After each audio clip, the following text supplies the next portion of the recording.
Hello, today I'd like to share some tips for getting the most out of Photoshop. Now, like the title says, we're going to be talking about the more advanced stuff when it comes to using Photoshop. So if you're new to the software, what I'm going to be showing you might not be the most important things to learn. I mean, it's still going to be helpful, but if you're already comfortable with Photoshop, then these tips will take your proficiency from a 9 to a 10. Especially when it comes to digital painting. Okay, so the first tip that I want to talk about is using your function keys. Now, by default, the function keys like the F1 to F12 on your keyboard in Photoshop, they're pretty much useless, right? So F1 in Photoshop or most programs would bring you to help, and like, let's be honest, nobody is ever going to press help and use that hotkey, and sometimes you accidentally press it and it opens up the help menu, and it's actually annoying, right? It hurts more than it helps. So what I did is bind F1 to mirroring the image horizontally, like flipping it. So if you're a digital artist, you would probably know that it's a really good idea and a really good habit to be flipping your image constantly, is to check for mistakes. So like, for example, it looks fine this way, but if I flip it, so normally I would go up here to image and then image rotation and then flip canvas horizontally, and then I could check for mistakes. So this one looks a bit weird when you mirror it, so I'm just gonna fix it right now. And it's just a good idea to just constantly do that. But the problem here is that with Photoshop, the flip canvas horizontally function is not bound to any hotkeys. If you wanted to flip this constantly, you would always have to go up here and then go to image rotation and then just press that, right? So what I did was I just took the hotkey F1 and bound it to this function of flip canvas horizontally. So the good thing about Photoshop here is that you can change your hotkeys. So if you go to edit and then you go down here to keyboard shortcuts, there's like a list of all the hotkeys that Photoshop uses, right? So for example, if I wanted to change the flip canvas, I would go to applications menu, go to image, and then go all the way down here to flip canvas horizontally. There it is. And you just like hit here and hit F1, and then that's that, right? So the tip is more of like identifying things that you probably wouldn't use and then using those hotkeys to bind it to functions that you would actually want to use, right?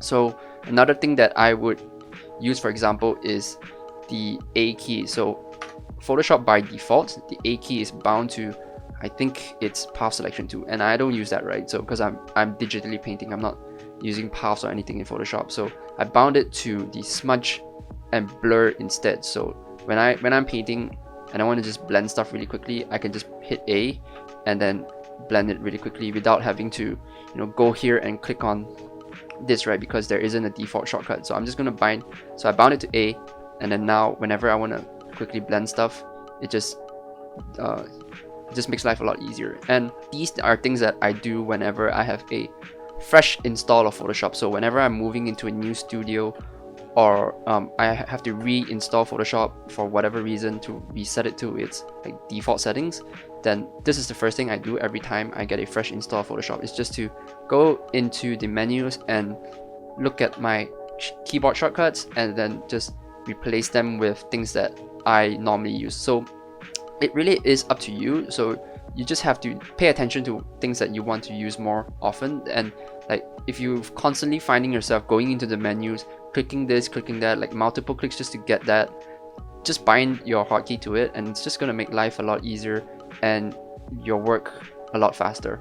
So that brings me to my second tip, which is actions. Now Photoshop has this action thing, which is really cool and really smart actually. So if you go to Windows, if you don't have it here, go to Window and then go to Actions, and then you're gonna see this menu here. So by default, you're gonna get a bunch of like weird settings that Photoshop gives you. It's like the default actions, but I just deleted all of those and made my own set. So actions are basically kind of like you're kind of programming Photoshop to run a certain set of actions or moves, like preset moves, so that you don't have to keep doing them over and over again. It's kind of like what the first tip is, but on a more complex level. You can set a lot more complex things, right? So for instance, I have, when you go to button mode here, you can just click on this, right? So for instance, I have this thing called mirror. So if I'm going to do this manually, it's going to be really annoying. Let's say if I want to mirror her like that, right? I'm going to have to duplicate it, go to transform, and then bring it over here, flip horizontally, and then you get mirror. So it's kind of annoying and cumbersome and slow if I have to do that multiple times. So what I do is I just make my selection, and then I use mirror, and then it automatically mirrors it for me. And another cool thing is that you can bind function keys to actions. So if I do this and then I hit F2, it mirrors it instantly for me. So it just makes working a lot faster again. So I'm going to show you how to do stuff like that. So let's say for instance, I want to do a multiply layer. So manually, I would have to go new layer. I'm going to have to click multiply here. And then let's say I want to clip this to this layer down here. And then now I can paint like a multiply layer. So it just makes things a lot slower. So if I was going to set up an action for this multiply, for instance, I'm going to go here. I'm going to turn off button mode, and then I'm going to press make new action here. So make new action, and then we'll just call it multiply layer. And then down here in function key, you can assign any of the function keys here to that action as a shortcut. So I'm not going to do that because I might mess up some of my other shortcuts, but I'm just going to hit record. And then what it does now is Photoshop is literally memorizing what you're doing, and then whenever you press play, it's going to replicate it. So just do things in the proper order, because it's right now it's like trying to memorize what exactly you're doing so that it can copy it down later. So you can see here down in this multiply layer here, that menu, that it's going to register whatever action I do. So let's say if I hit a new layer, you're going to see it says make layer here. And then I'm going to set it to multiply because I want a multiply layer. And then that says set current layer, right? So you can see registering. And then what I would like to do is change the layer color to gray, because that's just how I organize my layers. Like multiply layers here are gray in color. That's just my personal preference. And then you can do a lot of things to it. So if you like it to be 50%, like if you every time you make a multiply layer, you kind of set it down to 50%, then you can do that, right? So it's registering all the actions you're doing and memorizing it and adding it into the action. So let's say I'm done, I'm good here, right? So I'm gonna press stop, and then that's that. So every time I want to make a new multiply layer, I'm gonna hit here and I'm gonna press play, and it's gonna play all these actions and it's gonna make a new layer. So you can go to button mode here, and then this is button here. You don't have to press play, you just have to click it every time. Just click it, and then you're gonna get like all these actions. So I want a soft light layer, I want a multiply layer. It's just going to run all these actions automatically and just make life a lot faster. Like you don't have to just keep fiddling with menus and all that stuff, and you can get really complex with it. So what you want to do is really up to you, and it really is down to how complex your operations are, right? You can do really complex, really long operations, but that's just up to you, and I'll leave it to you to figure it out. But this action thing here is such a time saver, and if anything, you should be using it to your advantage. So let's say I want to light this girl, right? I want to light her really quickly, and normally I would have to build a bunch of layers, and what I do now is I just hit my multiply shortcut, which is F4. So I'm gonna hit F4, and what I set it to was that it will make a layer, it will assign it to a multiply, and then it's going to turn it gray, and then what it does is also clip it to the bottom layer, so I don't have to worry about clipping it, and I can just paint inside the layer because it's clipped. So what I did was hit F4, and then I can now paint it really quickly. So I'm just going to add in a little bit of shadow just to make it a little bit more dramatic, like that, right? And then let's say I want to give it some lighting, so I'm going to hit Shift F4, which is my shortcut for making a soft light layer. So my soft light layer does the same thing, except that it turns this to yellow, right? So that's just the way I organize layers. So I'm going to give it some light over here and here, so there's a little bit of bloom. And then let's say I want to make it really metallic. So I have a shortcut. Let me just erase this. This hand is kind of bothering me. Okay, So let's say I want to give her some more shiny metallic look because it's like armor, right? So I have a color dodge layer here, so I'm just gonna hit color dodge, and what that's gonna do is, let me just do that again, hit color dodge, and you can see that it's gonna automatically make a new color dodge layer for me. And my color dodge layer is set differently because it's turned off all the blend clips and transparency and all these settings here by default. Like some of them are on, so what my action does is turn that off too. So it just makes a lot of these steps just like condenses it into one step. So now that I have a color dodge layer, I can just go in here and paint in all my specular highlights. Just give it a little bit of glow, something like that, right? Like color dodge, you know what color dodge does. So something like that, something like that. I'm not a very big fan of color dodging too much, but yeah, but that's okay. Something like that. Okay, cool.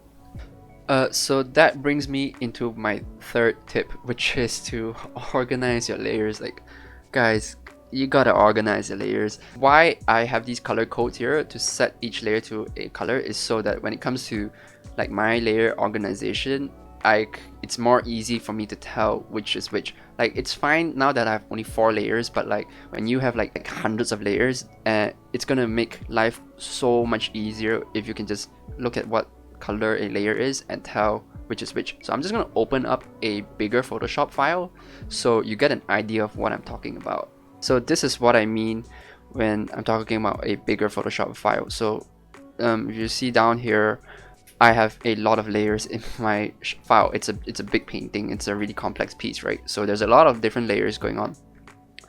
And I mean, I'm kind of like you guys. I don't really name my layers too much. It's just too much of a hassle to name each separate layer. So at least in this case, the colors can help me figure out what each layer does. So I can tell I can tell without clicking it here that this is a multiply layer, this is like a color dodge layer, this is like a soft light layer or something. These are lighting layers, right? So in my case, like the yellow layers are lighting layers. So if I want to turn off some lighting, I can just go in here and turn off these layers, and then I'll turn off the lights. What I want to say is just to organize your layers. So even if I don't name each layer separately, I at least do it in folders so I know which is which, right? So these folders are at the very least still understandable, right? So like for instance, helipad just means the helipad, right?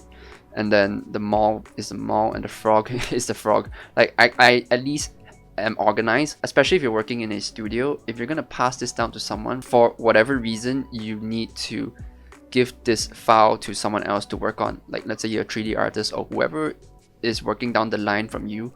If you're gonna give them this Photoshop file, and if you're not gonna organize it, and it's just like layer 1 all the way up to layer 400 or whatever, right? It's gonna be really hard for them to understand your system of working.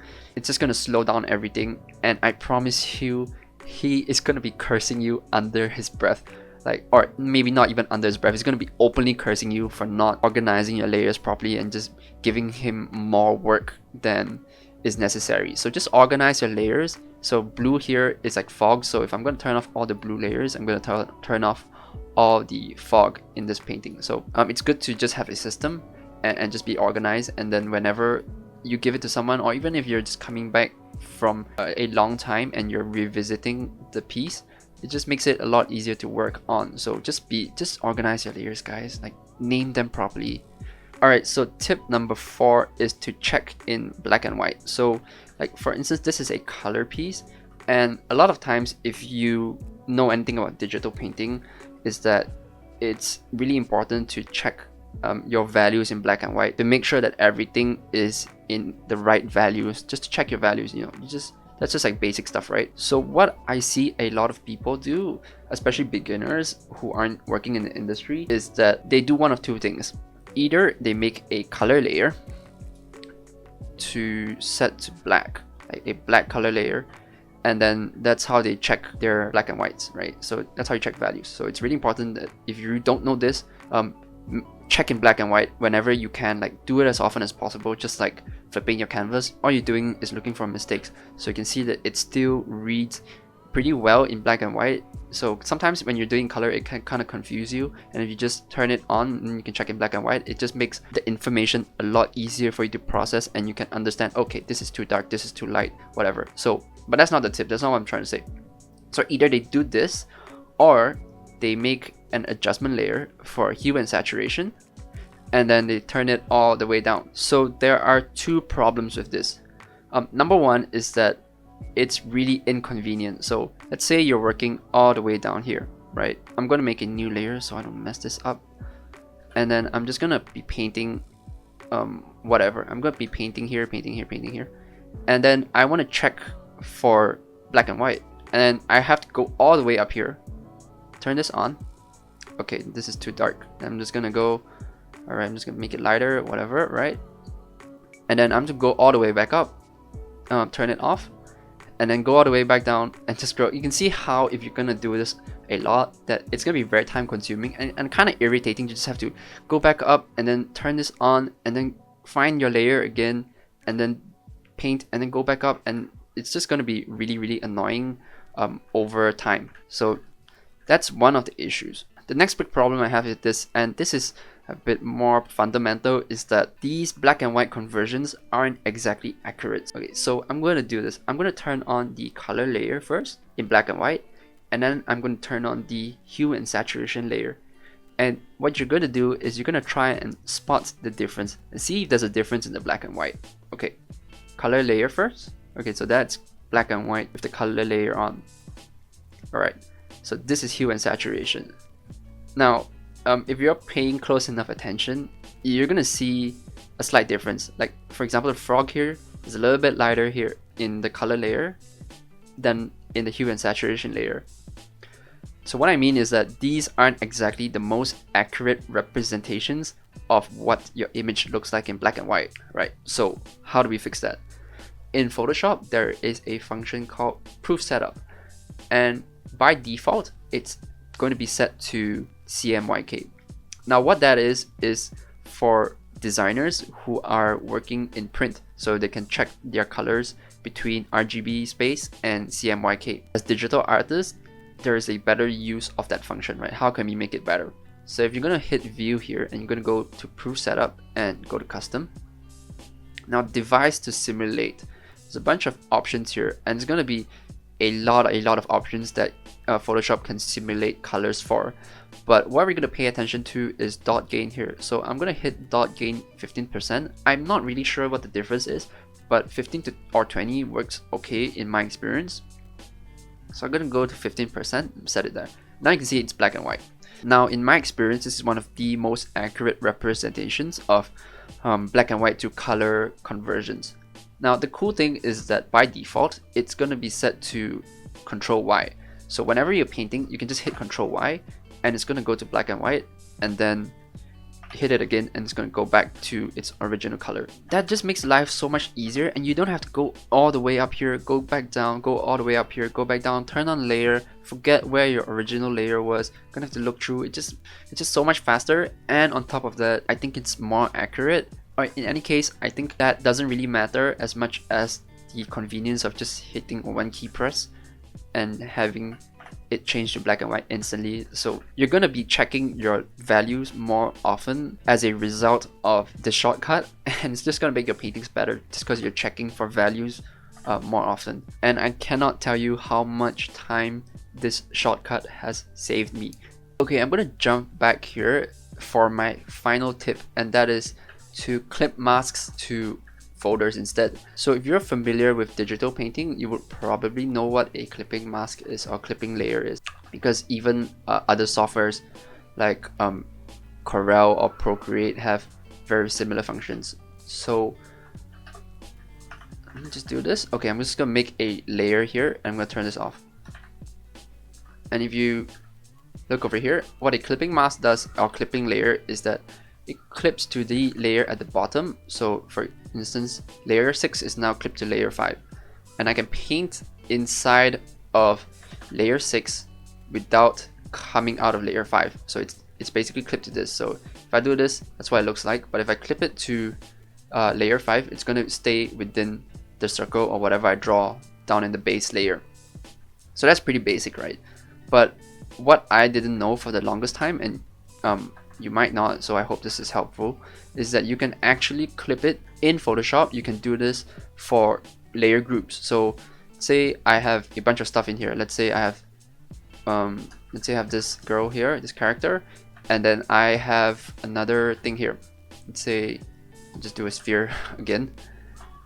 All right, so these are separate layers, and so if I want to clip a layer to these two separate things, I can actually group it. So I'm just gonna hit here, go to group, and it's gonna be a single group, and then I can make a new layer, and I can actually clip the layer to the group instead of a single layer. So what that does is that it reads everything down here as one single entity or layer. So if I want to paint now, you can see that it clips to everything inside the group, and you can move stuff around and it's like separate. So what that means is that you don't have to actually manually clip multiple layers. So what I mean is that, let's say I ungroup this, right? Okay, let me just ungroup this.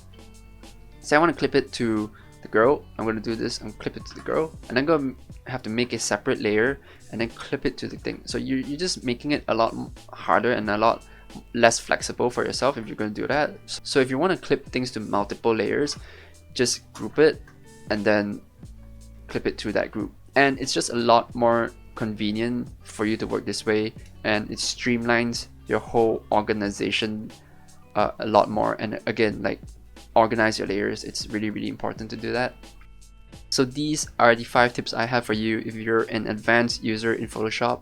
I hope that you've learned something, and that this is going to help you push your Photoshop proficiency to the next level.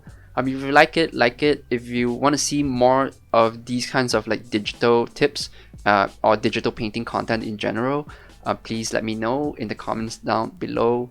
Don't forget to subscribe. Y'all know what to do. Alright, have a nice day. Bye guys.